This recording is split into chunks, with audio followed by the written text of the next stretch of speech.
ഓ വയറുവേദന എടുക്കുന്നു. ഓ ബാത്റൂം പോകാൻ തോന്നുന്നുണ്ട്. ഡി നീ ഇതങ്ങോട്ട് പോവാ? ഓഹോ സന്തോഷം അർമാദിക്കാൻ പോയിരിക്കല്ലേ? സന്തോഷമല്ലേ ഇപ്പോൾ? നീ എന്താ പറയുന്നത്? എനിക്കൊന്നും മനസ്സിലാവുന്നില്ല. ഒന്ന് തെളിച്ച് പറയോ? എന്താ നീ ഉദ്ദേശിച്ചത്? സന്തോഷം? ആർക്ക് സന്തോഷം? എനിക്കോ? ആ അതെ നിനക്ക്. എന്തൊരു സന്തോഷം! നിൻ്റെ കെട്ടിയോൻ്റെ മുറപ്പെണ്ണല്ലേ വരുന്നേ. ആ സന്തോഷം ഇല്ലാതിരിക്കോ? എന്ത് മുറപ്പെൺ? ഓ എന്തേ നിനക്ക് സന്തോഷമില്ലേ? ആ പിന്നെ കുഴപ്പമില്ല. ഈ കല്യാണം കഴിഞ്ഞ് കുട്ടികളുള്ളവർ വരെ ഒളിച്ചോടുന്നുണ്ട്. നിങ്ങൾ പിന്നെ അങ്ങനെയൊന്നും ഉണ്ടായിട്ടില്ല എന്ന് എനിക്കറിയാലോ. നീ എങ്ങനെയാണെന്ന് എനിക്കറിയാലോ. മൂപ്പര് ഡീസൻ്റ് ആയതുകൊണ്ട് നിന്നെ തൊടത്തൂല്ല. അതും നന്നായിട്ടറിയാം. അപ്പോൾ പിന്നെ കുഴപ്പമില്ലല്ലോ. ആ പെണ്ണ് ബുദ്ധിപൂർവ്വം കരുക്കള നീക്കി നിൻ്റെ കെട്ടാനെ കൊണ്ടേക്കോളും. ഞാൻ ബാത്റൂം പോവാം. എനിക്ക് ബാത്റൂം പോകണ്ട. ചേച്ചി എന്തിനാ അങ്ങനെയൊക്കെ പറഞ്ഞ്? പാവം ഉണ്ടാവും, വിഷമമായില്ലേ? ആ വിഷമമാണ്. അവൾക്ക് വിഷമാവാൻ വേണ്ടി തന്നെ പറഞ്ഞതാണ് ഞാനത്. അവൾക്ക് കുറച്ച് കൊള്ളട്ടെ. അവൾ എപ്പോഴെങ്കിലും കുറച്ചും കൂടി പീക്കോടിനെ സ്നേഹിക്കല്ലോ. അങ്ങനെ അവർ തമ്മിലുള്ള അടിയൊക്കെ കുറഞ്ഞാൽ മതി. ഞാൻ അവൾക്ക് ജലസിനാവാൻ വേണ്ടി തന്നെ പറഞ്ഞാടി കൊച്ച്. എന്നാലേ ഇതൊക്കെ വർക്കൗട്ട് ആവുള്ളൂ. ഓ അങ്ങനെ ചേച്ചിയുടെ ബുദ്ധി വിമാനമല്ല, റോക്കറ്റ് പോലെ. പോടി കാന്താരി.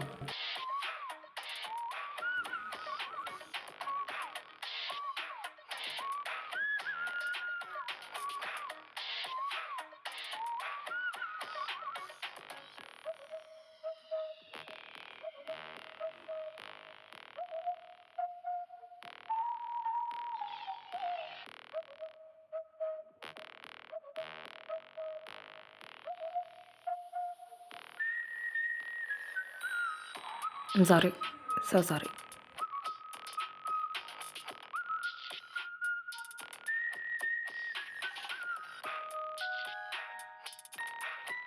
അയ്യേ ലസി, അയ്യേ അയ്യേ അയ്യേ. അത് കണ്ട് അയ്യേ നാണക്കേടായി. അതിനിപ്പോൾ എന്താ, അത് കണ്ടോട്ടെ. അവളെൻ്റെ ഭാര്യയല്ലേ, അവളിതൊക്കെ കാണേണ്ടതല്ലേ. പിന്നെന്താ കുഴപ്പം? അങ്ങേര് വാതിലടച്ചോ?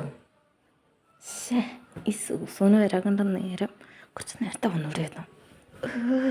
ഇനിയിപ്പോൾ അങ്ങനെ എപ്പോഴാണ് വാതിലിറക്കുക? ഞാൻ തന്നെ തുറക്കാം. എങ്ങനെ വരുന്നു? ഫോൺ നോക്കരുത്. എന്നാ പിന്നെ കുഴപ്പമില്ല.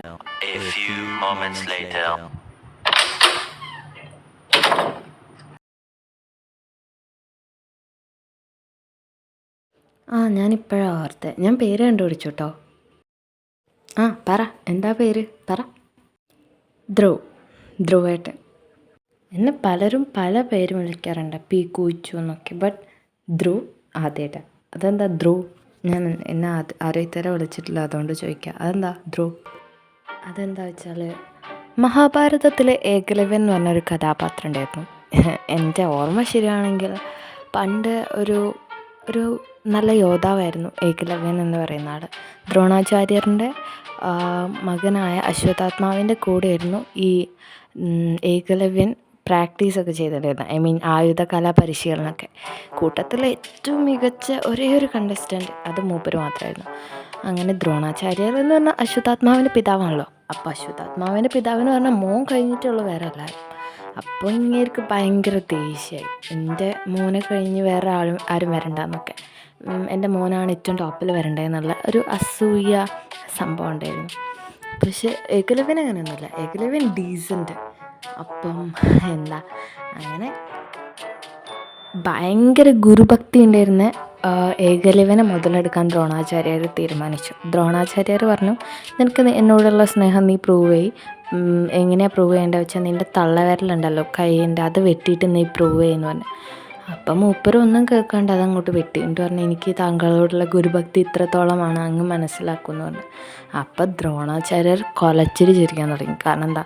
എന്നിട്ട് പറഞ്ഞു, ഞാൻ നിന്നോട് നിൻ്റെ തള്ളവിരൽ വെട്ടാൻ പറഞ്ഞതെന്താ വെച്ചാൽ ഇനി നിനക്കൊരിക്കലും ആയുധ പരിശീലനം ചെയ്യാൻ പറ്റില്ല.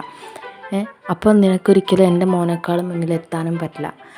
അങ്ങനെ നീ ഇങ്ങനെ ഒരു കഴിവില്ലാതെ ഇങ്ങനെ ജീവിച്ചാൽ മതി എന്ന് പറയും.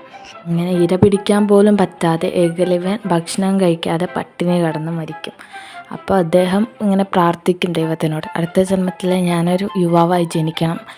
ആ ജന്മം കൊണ്ട് എൻ്റെ ഉദ്ദേശം ചാര്യരുടെ വധമായിരിക്കണം ആ ജന്മം കൊണ്ട് എൻ്റെ ലക്ഷ്യം എന്ന് പറയും. അങ്ങനെ മൂപ്പര് വീണ്ടും ജനിക്കും. മൂപ്പര് വീണ്ടും ജനിക്കുമ്പം ഉള്ള ദ്രൗപദി ഉണ്ടല്ലോ, പാഞ്ചാലീൻ്റെ ജ്യേഷ്ഠനായിട്ടാണല്ലോ ജനിക്കുക. അങ്ങനെ ജനിക്കുമ്പോൾ ദൃഷ്ടദ്യുമ്നൻ എന്നാ പേരിടുക. അങ്ങനെ ആ ദൃഷ്ടദ്യുമ്നെ ഞാൻ ഷോർട്ടാക്കി ധ്രുവ് എന്നാക്കി. അങ്ങനെ ഞാനിട്ടു. എൻ്റെ മോളെ, താൻ കൊള്ളാവല്ലോടോ ചാളമേരി. ഇത്രയും സാഹിത്യമൊക്കെ തൻ്റെ ഉള്ളിലുണ്ടെന്ന് ഞാൻ അറിഞ്ഞില്ല. അത് കൊള്ളാം. എന്തായാലും ധ്രുവ് വെറൈറ്റി ആയിട്ടുണ്ട്. എന്നാലും വിളിച്ചിട്ടില്ല. താനങ്ങനെ വിളിച്ചോ? എന്നാൽ ശരി. ഇനി ഞാൻ ഒരു കാര്യം ചോദിച്ചാൽ ഉത്തരം പറഞ്ഞു തരുമോ? താൻ ചോദിച്ചാൽ പറഞ്ഞുതരാം. അതിന് ചോദിക്ക്. അതെന്താ വെച്ചാൽ ഈ ആർദ്ര ഉണ്ടല്ലോ, അവൾ ആ കുട്ടിയും നിങ്ങളും തമ്മിൽ പണ്ട് മുതലേ പരിചയമുണ്ടല്ലോ. അപ്പോൾ അല്ല, ഞാൻ പറഞ്ഞ് കഷ്ടപ്പെടണ്ട, ഞാൻ പറയാം. അവൾ പണ്ട് മുതലേ പഠിച്ചത് എൻ്റെ സ്കൂളിലായിരുന്നു. ഞങ്ങൾ ഒരുമിച്ചായിരുന്നു പഠിച്ചത്. അവൾ എന്നെക്കാളും 2-3 വയസ്സിന് ഇളയതാണ്. ഏകദേശം എൻ്റെ പ്രായം ഉണ്ടാവും. അപ്പം അവളൊരു വലിയ ശല്യമായിരുന്നു. അവൾ മാത്രമല്ല, അവളെ വീട്ടുകാർ, പ്രത്യേകിച്ച് മാമയും മാമനും. മാമൻ പിന്നെ കാട്ടിലായിരുന്നു, മാമി പ്രത്യേകിച്ചും. അവളെ പണ്ട് മുതലേ എൻ്റെ തലയിൽ കിട്ടി വെക്കാനുള്ള പ്ലാനായിരുന്നു. എനിക്കാണെങ്കിൽ അവളെ കണ്ണ് കണ്ടാക്കലേ. പക്ഷെ വീട്ടുകാർ സമ്മതിക്കില്ല. എൻ്റെ അമ്മയ്ക്ക് കുഴപ്പമില്ല, അച്ഛനും വലിയ താല്പര്യമൊന്നുമില്ല. പക്ഷെ ഇവർ ഭയങ്കര ശല്യം തന്നെയായിരുന്നു. അവളെ കൊണ്ട് മെനക്കേടായിരുന്നു.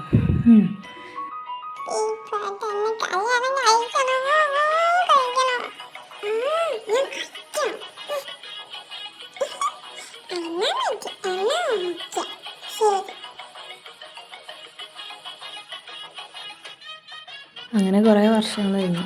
ഇപ്പം ഞാൻ അവളെ കണ്ടിട്ട് 6 വർഷമായി. സൗകര്യം ഉണ്ടായിരുന്നു. എനിക്ക് ആ ശല്യം വീണ്ടും വരുവാണ്. എൻ്റെ മനസ്സമാധാനം കളയാൻ.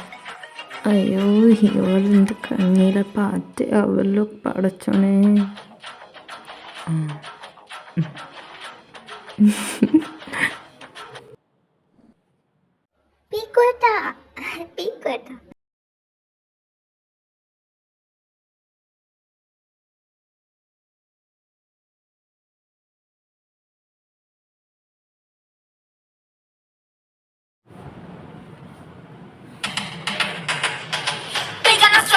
Away above the base, sugar base reina che era funa mana French away. Che la scheda fera saluto forma, bruca luca muca casta trosta away. Now hard to move out it. Hey, hey, kai out the tal out it. A few moments later. അങ്ങനെ അവൾ ഒറ്റയ്ക്ക് എൻ്റെ റൂമിലോട്ട് വിടാൻ ഞാൻ സമ്മതിക്കില്ല. ഒറ്റയ്ക്ക് പോയാൽ ശരിയാവില്ല. ഇനി അവളങ്ങനെ കയ്യും കലശം കാണിച്ചാലോ? I miss you so much.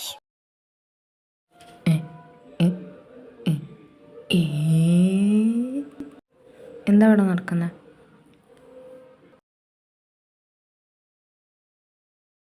മാറി നിൽക്കടി. ആർദ്ര, താൻ എന്താ അവിടെ ചെയ്യുന്നത്? താൻ മാറി നിൽക്ക്. അത് പറയാൻ നീ ആരടി? നീ ഇവിടുത്തെ വേലക്കാരിയല്ലേ? വേലക്കാരി ഇവിടുത്തെ വേല ചെയ്താൽ മതി, അല്ലാണ്ട് അരൺമനയിലെ കാര്യങ്ങൾ ഇടപെടാൻ നീ വരണ്ട. ആര് പറഞ്ഞു? ഞാൻ അവിടുത്തെ വേലക്കാരിയൊന്നുമല്ല. അവൾ അവിടുത്തെ വേലക്കാരിയൊന്നുമല്ല. She is my wife. ഓ, വേലക്കാരിയല്ലേ വേണ്ട, പക്ഷേ എൻ്റെ കൊണ്ട് പറ്റില്ല. നീ ഇടപെടാൻ വരണ്ട, മനസ്സിലായോടെ? മാറി നിൽക്കടി മോളെ. She is my wife. I'm so sorry. അയ്യോ, എൻ്റെ ഇമാജിനേഷൻ വേറെ ലെവൽ. ഡ്രാമ കാണുന്നതിൻ്റെ ആഫ്റ്റർ എഫക്റ്റാണ് ഇതൊക്കെ. പക്ഷേ ഞാനിവിടെ നിന്നാൽ ശരിയാവത്തില്ല. അവിടെ ചാക്കിലാക്കി കൊണ്ടുപോകുന്ന സാധ്യതയുണ്ട്. ഞാനിപ്പോൾ എന്താ ചെയ്യാം? ഒറ്റയ്ക്ക് പോയി ശരിയാവത്തില്ല. ജ്യോതിനെ തന്നെ വിളിക്കാം. ഓ ജ്യോതി. എന്താ നാത്തൂന്? എന്തേ?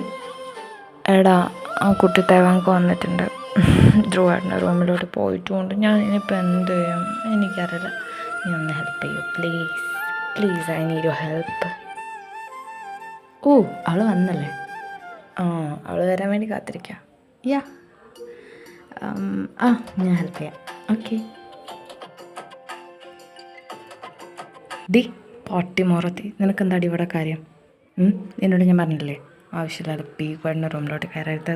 നിനക്കെന്താ കാര്യം എന്നാ ചോദിച്ചത്? അത് പറയാനും ചോദിക്കണം. നീ ഏതാ? നീ ഇങ്ങനെ പറയുന്നുള്ളത് എന്നെ കയറി ഭരിക്കാനും വരണ്ട. ഹീസ് നൗ മൈ മാൻ. ഞാൻ ഇങ്ങനെ സ്വന്തമാക്കാൻ തന്നെയാണ് വന്നത്. എൻ്റെ വരവിൻ്റെ ഉദ്ദേശം ഇങ്ങനെ മാരി ചെയ്യാന്നുള്ളത് തന്നെ. ഇനി നീ ചോദിക്കാനും പറയാതെ എൻ്റെ റൂമിലോട്ട്, അതായത് ഞങ്ങളുടെ റൂമിലോട്ട് കയറിയ എൻ്റെ താനിക്കണം നീ കാണും. എടി പെണ്ണെ, നിൻ്റെ തിളപ്പ് നിർത്തുക. നീ പറഞ്ഞ പോലെയൊക്കെ നടക്കണമെന്നുണ്ടായിരുന്നെങ്കിൽ മിനിമം ഒരു 5 മാസം മുമ്പ് നീ ഇവിടെ ലാൻഡ് ചെയ്യണമായിരുന്നു. ഇനിയിപ്പോൾ പറഞ്ഞിട്ട് കാര്യമില്ല അല്ലേ പീക്കോട്ട? പറഞ്ഞു കൊടുക്ക്. അതെ, ജ്യോതി പറഞ്ഞ ശരിയാ. നിനക്ക് ഭാഗ്യമില്ല.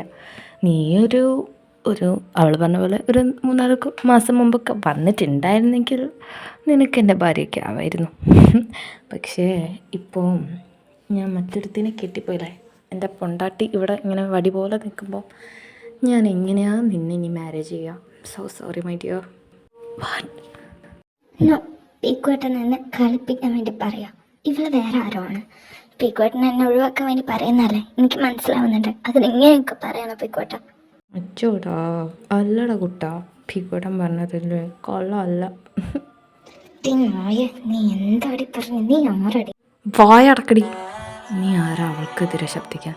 She is my wife. ഇനി അവൾക്കെതിരെ നീ ഒന്ന് ഒരു വാക്ക് മിണ്ടാ നാവുണ്ടാവില്ല നിൻ്റെ വായിൽ.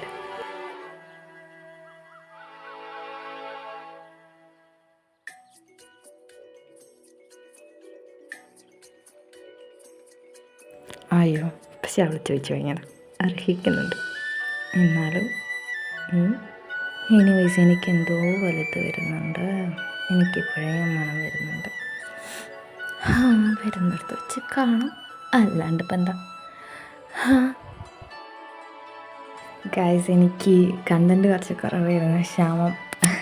അപ്പം 12 മിനിറ്റൊക്കെ കുളിക്കാൻ പറ്റിയിട്ടുള്ളൂ. So sorry. എനിക്കൊരു മിനിമം ഒരു 20 മിനിറ്റെങ്കിലൊക്കെ വെക്കണം എന്നുണ്ടായിരുന്നു. ബട്ട് പറഞ്ഞിട്ട് കാര്യമില്ല, എൻ്റെ ഗതികേട്. ഞാൻ എങ്കിലും നീട്ടാൻ നോക്കും. ബട്ട് എനിക്ക് കണ്ടൻറ്റ് കുറവാടാ. ഞാൻ നീട്ടാം. Okay guys, thank you. ഞാൻ അടുത്ത എപ്പിസോഡ് മിനിമം 25 മിനിറ്റ്സ് വെക്കും, ഉറപ്പാണ്. Subscribe please. പിന്നെ ലൈക്ക്, ഷെയർ ആൻഡ് കമൻറ്റ്.